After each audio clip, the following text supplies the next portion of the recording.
La brise marine ne la piquait pas autant que le spectacle qui s'offrait à elle.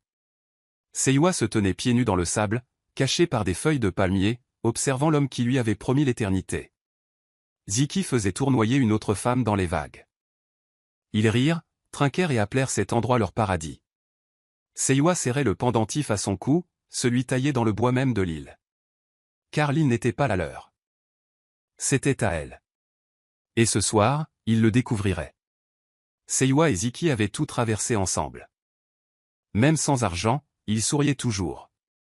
Dans les moments difficiles, ils se serraient encore plus fort. Seiwa croyait que l'amour et le travail acharné les mèneraient loin. Elle passait ses journées à fabriquer des savons artisanaux à partir d'huile naturelle, rêvant de faire de sa petite entreprise quelque chose de grand. Ziki était toujours à ses côtés. Jusqu'à ce qu'il ne le soit plus. Un matin calme, Seiwa se réveilla et trouva un mot à côté de son plateau de savon. Ziki était parti. Pas d'adieu.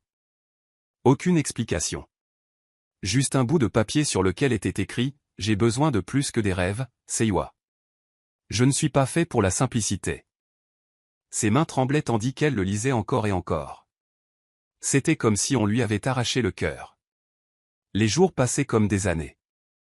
Elle attendit, espérant qu'il l'appellerait. Peut-être lui expliquerait-il. Mais un après-midi, son ami lui montra quelque chose sur son téléphone. C'était Ziki, souriant, riant, tenant la main d'une autre femme sur un yacht de luxe. La légende disait, objectif d'un couple puissant. Il était fiancé à Lara, la fille d'un milliardaire. Le même Ziki qui prétendait autrefois se moquer de l'argent vivait désormais dans l'or et la soie. Et comme par magie, l'homme qui prétendait ne pouvoir vivre sans elle l'avait remplacé par quelqu'un de riche. Seiwa fixait l'écran en silence. Pas de larmes. Juste le silence. C'était comme si son monde avait basculé en un instant. L'homme qui l'avait quitté pour sa simplicité affichait désormais une nouvelle vie, prétendant que leur amour n'avait jamais eu d'importance. Mais ce qu'il ignorait, c'est que l'histoire de Seiwa n'était pas terminée. Loin de là. Après le départ de Ziki, Seiwa se sentit brisée. Mais elle ne s'arrêta pas. Elle essuya ses larmes et retourna à ce qu'elle savait faire de mieux. Elle fabriquait ses savons. Elle y mettait toute sa douleur, passant de longues nuits à mélanger des huiles, à emballer des paquets et à écrire de petits mots pleins d'amour dans chaque boîte. Ce n'était plus de simples savons. C'étaient des fragments de sa guérison. Ce que beaucoup ignoraient, c'est que le grand-père de Seiwa lui avait laissé quelque chose de précieux, une petite île. Calme et intacte. Remplie de plantes et d'huiles rares, introuvables ailleurs. Alors que d'autres n'y voyaient que de la terre, Seiwa y voyait un cadeau. Elle a commencé à utiliser les huiles de cette île dans ses produits. Et bientôt, ses savons ont commencé à se démarquer. Ils étaient différents. Purs. Naturels. Et pleins de magie. Mais Seiwa n'a jamais révélé à personne la provenance de ces ingrédients. Elle a gardé l'île secrète.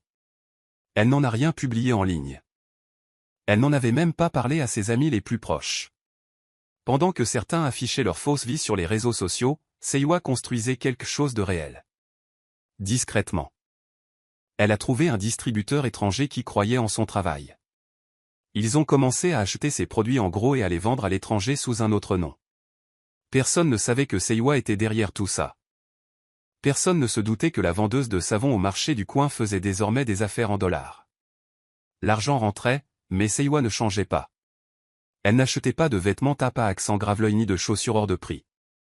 Au lieu de cela, elle a réinvesti chaque centime dans le développement de son entreprise.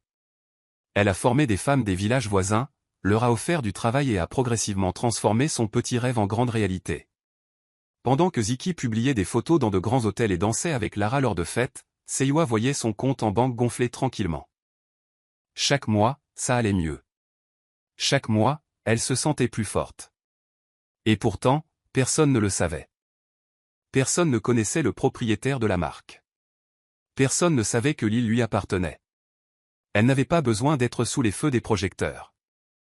Elle n'avait pas besoin d'applaudissements. Sa paix lui suffisait. Ses progrès étaient confidentiels. Mais au fond d'elle, elle savait que ce jour viendrait. Le jour où son silence parlerait plus fort que tout leur bruit. Parce que parfois, le succès le plus retentissant est celui qui n'a pas besoin d'être crié. Les semaines passèrent, et Seiwa s'occupait tranquillement de son entreprise en pleine expansion. Ses journées étaient bien remplies, mais son cœur portait encore des traces de la douleur laissée par Ziki. Elle ne le chercha pas. Elle n'a pas cherché de nouvelles. Mais la vie a toujours tendance à nous montrer ce qu'on ne cherche même pas. Un soir, alors qu'elle consultait son téléphone, une publication est apparue. C'était tendance. Il y avait Ziki, torse nu sur une plage, souriant, tenant la main de Lara. La légende disait, couple en quête d'un paradis privé récemment découvert. D'autres photos ont suivi. Ciel bleu clair. Palmiers ondulants. Du sable rouge. Un immense manguier derrière eux. Le cœur de Seiwa fit un bond. Elle regarda les photos, stupéfaite. Ce n'était pas n'importe quelle île. Elle connaissait ce manguier. C'était le même qu'elle escaladait enfant. Elle se souvenait de ses racines tortueuses et de la façon dont les noix de coco pendaient à proximité, telles de petites lanternes. Le sable n'était pas seulement rouge. Il y avait une douce lueur.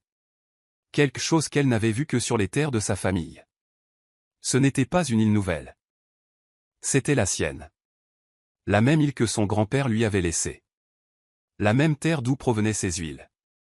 Le même endroit qu'elle avait protégé, aimé et gardé secret. Mais maintenant, il portait un nouveau nom. Un faux nom. Un complexe hôtelier de luxe l'avait modifié pour son image de marque. Il voulait que cela sonne étrange et rare. Mais rien ne pouvait cacher sa véritable nature. C'était Amira. Son île. Et Ziki et Lara se promenaient comme si elle l'avait découverte. Rire dans sa manguier.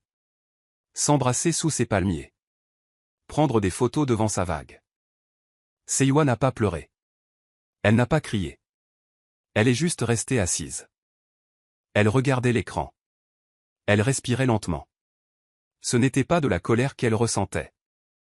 C'était quelque chose de plus profond. Un mélange d'incrédulité et de calme. Le garçon qui l'avait quittée par simplicité profitait désormais du paradis qu'elle avait construit en silence. Et il ne le savait même pas. Il pensait avoir découvert quelque chose de nouveau. Mais ils avaient simplement pénétré dans son monde sans même s'en rendre compte. La terre sous leurs pieds appartenait à la jeune fille que Ziki avait quittée. Et Seiwa le savait. Ce n'était pas une coïncidence. La vie lui offrait une place au premier rang. Et bientôt, ils découvriraient tous deux à qui appartenait exactement cette île. Seiwa ne se pressait pas. Elle n'a rien posté. Elle n'a même pas dit à ses amis ce qu'elle allait faire. Discrètement, sous un autre nom, elle a réservé un séjour dans la villa la plus chère de l'île. Son île. Celle-là même que Ziki et Lara présentaient désormais comme leur refuge secret. La réservation avait été effectuée par l'un de ses managers. Personne ne se doutait de rien. Aux yeux du monde extérieur, elle n'était qu'une invitée fortunée venue se détendre. Elle était arrivée avant le lever du soleil. L'air était calme. Et le ciel était d'un rose tendre. Son bateau privé s'approchait tranquillement du rivage. Elle marchait sur le sable, vêtue de vêtements simples. Pas de maquillage. Pas de bruit. Mais sa présence était puissante. L'île la connaissait. Les arbres. La brise. L'océan. Tous l'ont accueillie avec joie. Le personnel aussi. Chaque personne qu'elle croisait lui adressait une légère révérence ou un sourire entendu. Derrière les portes closes, on l'appelait Madame Seiwa. Le véritable propriétaire. Ce n'étaient pas des inconnus. C'étaient les mêmes personnes qu'elle avait formées, embauchées et en qui elle avait confiance. Alors que d'autres les considéraient comme des employés de l'hôtel, Seiwa les considérait comme son équipe. Il la respectait profondément. Et elle n'avait pas besoin de dire un mot. De loin, elle pouvait voir Ziki et Lara profiter déjà de la plage. Ziki portait une chemise blanche emplie des lunettes de soleil, se comportant comme un roi. Lara prenait des selfies, donnait des ordres et riait aux éclats. Il semblait heureux, mais Seiwa le voyait. La performance. C'était juste pour la frime. Elle se tenait silencieusement derrière un bosquet de palmiers, observant l'homme qui avait autrefois abandonné sa poursuite. Une vie qui n'était pas vraiment la sienne. Il marchait comme s'il était le maître des lieux. Il parlait comme s'il l'avait construit. Mais tout ce qu'il touchait ce jour-là lui appartenait. Le sable sous ses pieds. Le lit où il dormait. les fruits qu'il mangeait. Tout cela venait du monde de Seiwa. Elle ne les aborda pas. Elle n'en avait pas besoin. Elle se dirigea plutôt vers sa villa, où son personnel l'attendait à bras ouverts. Ils l'ont accueilli chaleureusement. Ils lui ont offert un jus de fruits frais, son plat préféré. Et des sourires calmes. Elle se sentait en paix. Ce n'était pas de la vengeance. C'était quelque chose de plus doux. Un pouvoir silencieux. Ziki avait dit un jour qu'elle était trop simple. Il était maintenant en vacances dans le monde que ses simples mains avaient construit. Et il n'en avait aucune idée. Pas encore. Mais le moment approchait. Et Seiwa serait prête. Pas avec colère. Mais avec la vérité, au début, tout semblait parfait. Ziki et Lara se promenaient sur l'île en souriant pour les photos. Rire au bord de la plage. Et profiter de l'attention. Mais il n'a pas fallu longtemps avant que les fissures ne commencent à apparaître. Lara, qui se montrait douce en ligne, a commencé à révéler sa véritable nature. Elle n'était ni gentille ni reconnaissante. Elle était juste exigeante. Elle commençait à se plaindre de tout. Elle demandait pourquoi le sable n'était pas plus doré que celui qu'elle avait vu dans les magazines. Elle regarda autour d'elle et dit, « Cet endroit est joli. Mais où est le vrai luxe ?» Elle se fichait de la beauté naturelle de l'île. Elle voulait des centres commerciaux. Musique forte. Grands centres commerciaux. Des choses qui n'auraient pas leur place dans un endroit aussi paisible. Le personnel, habitué à toujours rester calme, a fait de son mieux pour répondre à ses besoins. Mais ce n'était pas suffisant. Lara leur parlait avec condescendance. Elle les traitait de paresseux. Elle levait les yeux au ciel chaque fois qu'il lui apportait quelque chose. Elle a même demandé à un membre du personnel s'ils avaient déjà voyagé hors de l'île, en disant « Vous devriez voir de vraies villes ». Les mêmes personnes qui travaillaient secrètement sous la direction de Seiwa étaient maintenant maltraitées par une invitée, qui ignorait même sur quelle île elle se trouvait. Zeki essayait de gérer ses sautes d'humeur. Il lui apportait des jus de fruits frais, organisait des dîners privés et l'emmenait faire des promenades en bateau. Mais même lui commençait à se fatiguer. Ça se lisait sur son visage. Chaque fois qu'elle se plaignait ou piquait une crise, il forçait un sourire. Mais au fond de lui, il n'était pas heureux. Il avait recherché ce style de vie fastueux pour le confort, le luxe. Mais il ne s'attendait pas à ce que cela s'accompagne d'autant de bruit. Lara n'était pas la partenaire dont il avait besoin. Elle était celle qu'il avait choisie pour l'argent et le statut. Mais maintenant, alors qu'elle jetait une autre assiette parce que le poisson n'était pas assez raffiné, Zeki commençait à avoir une autre apparence. Il riait moins. Il ne lui tenait plus la main de la même manière. Et chaque fois qu'il croisait un membre du personnel silencieux, c'était comme s'il ressentait quelque chose. Un sentiment qu'il ne pouvait expliquer. Un souvenir, peut-être.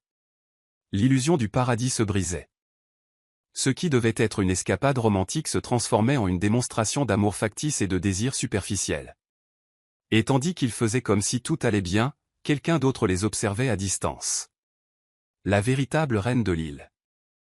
Seiwa n'eut pas besoin de lever le petit doigt. Lara détruisait le tableau toute seule. Et Zeki, lui, commençait à comprendre que parfois, à courir après l'or, on perd le véritable trésor. Le complexe était illuminé ce soir-là. Le personnel avait préparé un magnifique gala pour les invités sur la plage. Des bougies éclairaient les allées. Une douce musique emplissait l'air. Le clapotis des vagues en fond sonore. Tout le monde était sur son 31. C'était le genre de soirée mémorable. Zeki et Lara sont arrivés tôt, tous deux souriants, comme un couple parfait. Lara portait une robe rouge vif et s'assurait que chaque appareil photo la prenne sous le bon angle. Zeki lui tenait la main, mais ses yeux semblaient fatigués. Puis, un événement bouleversa l'ambiance. Une femme entra en scène, silencieuse mais puissante. Elle portait un simple châle de soie couleur émeraude qui flottait à chaque pas.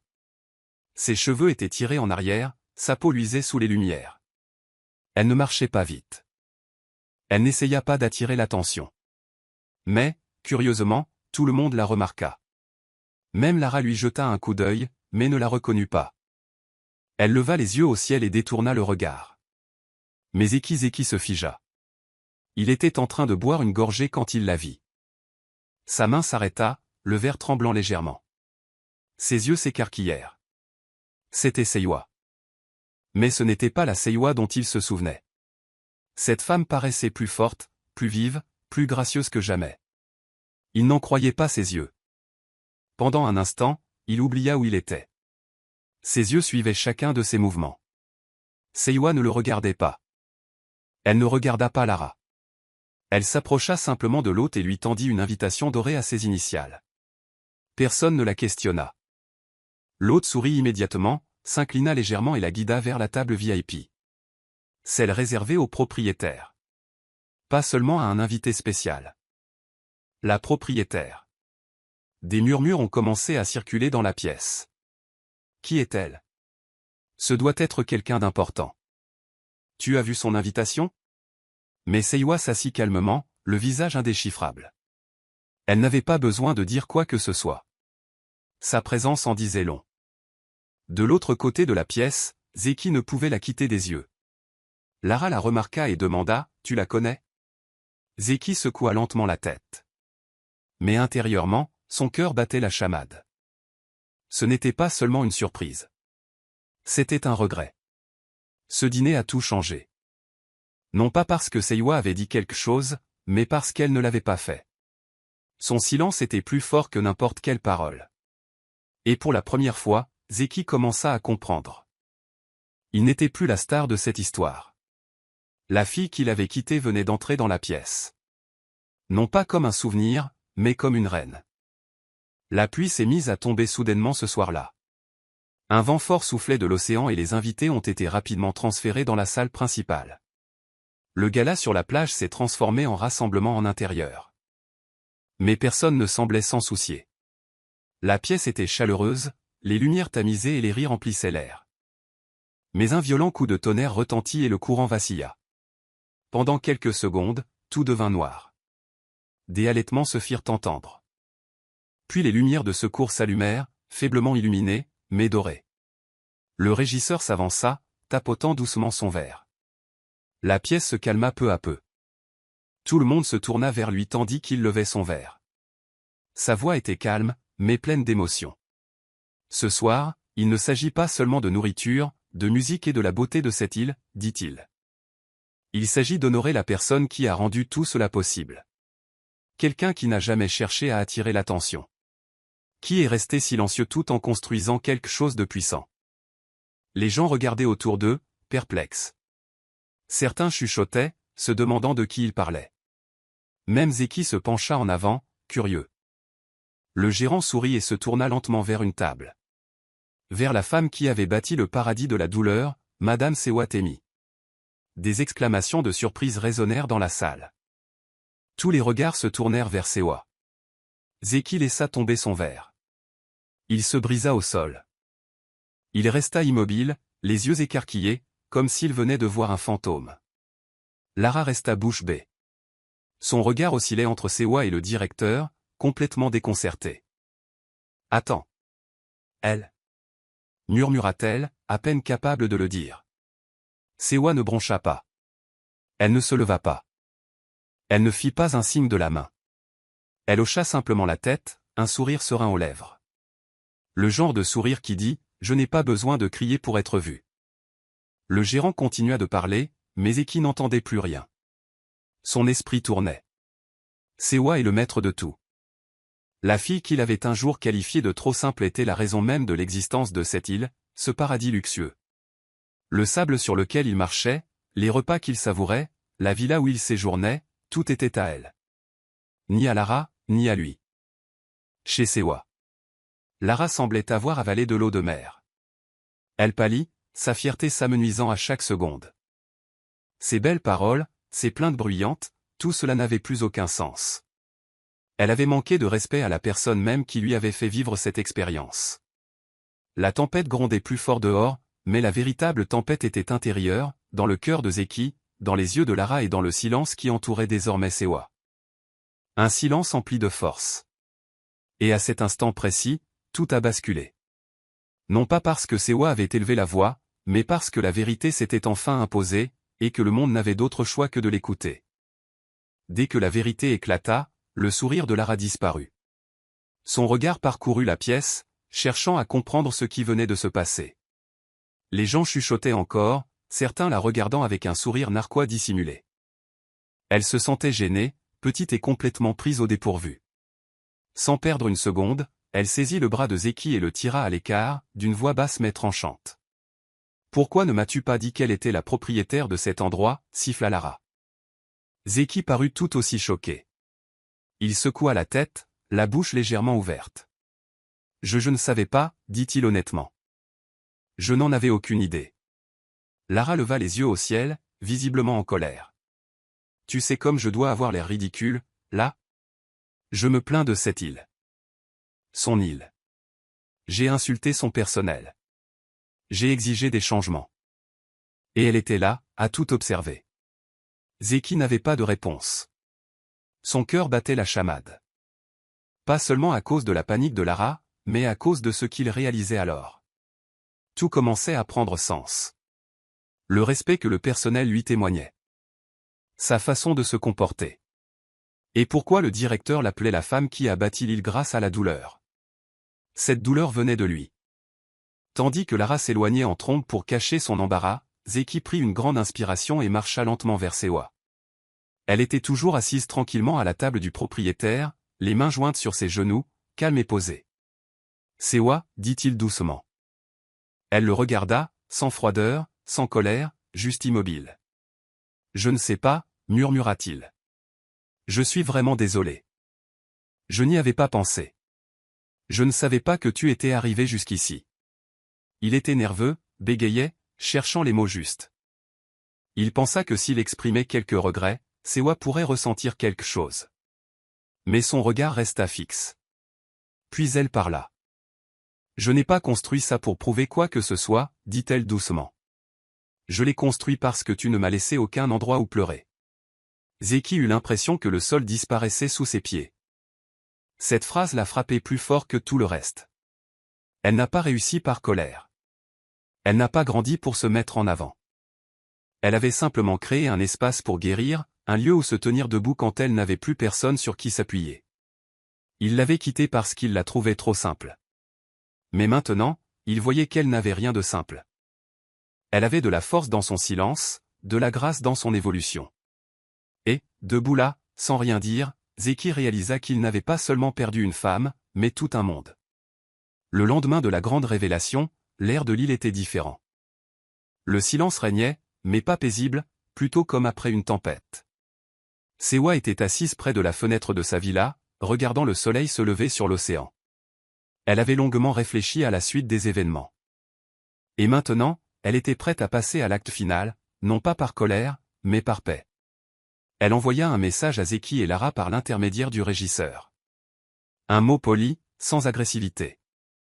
Il était simplement indiqué que leur séjour leur avait été intégralement remboursé, jusqu'au dernier centime. Ils ne devaient rien à l'hôtel. Mais ce remboursement s'accompagnait d'une demande. On leur a gentiment demandé de quitter l'île avant l'après-midi. Lara était furieuse. « Quoi ? Elle nous met dehors » a-t-elle crié. « Peu importe qu'elle en soit propriétaire. On a payé pour être là. » Mais Zeki n'a rien dit. Au fond, ils savaient qu'ils n'avaient plus leur place ici. Cet endroit, cette île, ne leur appartenait plus. Elle ne leur avait jamais appartenu. Ils ont rapidement emballé leurs affaires, évitant le regard du personnel. Fini les selfies. Fini les faux sourires. Juste un silence pesant et inconfortable. Arrivé au quai, un membre du personnel s'approcha et leur tendit un papier roulé. C'était une simple carte de l'île, mais celle-ci était différente. En haut, écrit en lettres d'or pâle, se trouvait le vrai nom de l'île, Tamira. Lara parut perplexe. Tamira ? Qu'est-ce que c'est ? Zeki la fixa un instant, puis murmura, presque pour lui-même, le royaume de Temi. Il s'en souvenait maintenant. Temi était le deuxième prénom de Sewa. Tout prenait enfin un sens. L'île n'était pas seulement un lieu. C'était une partie de Sewa, le reflet de son âme. Ce nom n'était pas fait pour les touristes ou la célébrité. C'était un souvenir discret de son voyage, de sa douleur, de sa force. Zeki se retourna une dernière fois tandis que le bateau s'éloignait. Il aperçut Sewa debout au loin, vêtue de blanc, aussi calme que jamais. Elle ne faisait pas signe de la main. Elle ne souriait pas. Elle regardait simplement, comme quelqu'un qui était déjà passé à autre chose. Pas de cris. Pas de drame. Juste un dernier acte de puissance tranquille. Sewa ne se vengea pas. Elle leur offrit un remboursement, un adieu doux et une vérité qu'ils n'oublieraient jamais. Et tandis que leur bateau quittait le rivage, Zeki comprit que ce n'était pas une île ordinaire. C'était un royaume. Et on venait de lui montrer gentiment la sortie. Les mois passèrent, et l'île s'épanouit encore plus. Ce qui autrefois était une souffrance silencieuse se dressait désormais avec détermination. Tamira n'était plus seulement un trésor caché.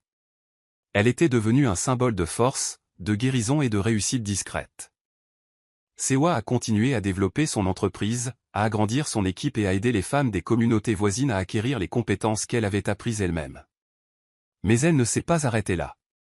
Un jour, elle a organisé un sommet, un événement spécial pour les jeunes entrepreneurs africains. Ils venaient d'horizons différents. Pleins de rêves et d'idées, beaucoup d'entre eux en quête d'espoir, comme elle autrefois. Le sommet s'est tenu sur l'île, dans un magnifique espace ouvert, baigné par la brise marine et par de grands palmiers. Sewa se tenait devant la foule, vêtue simplement, mais sa présence était puissante. La même femme autrefois laissée pour compte se dressait désormais comme une leader, une enseignante, une bâtisseuse.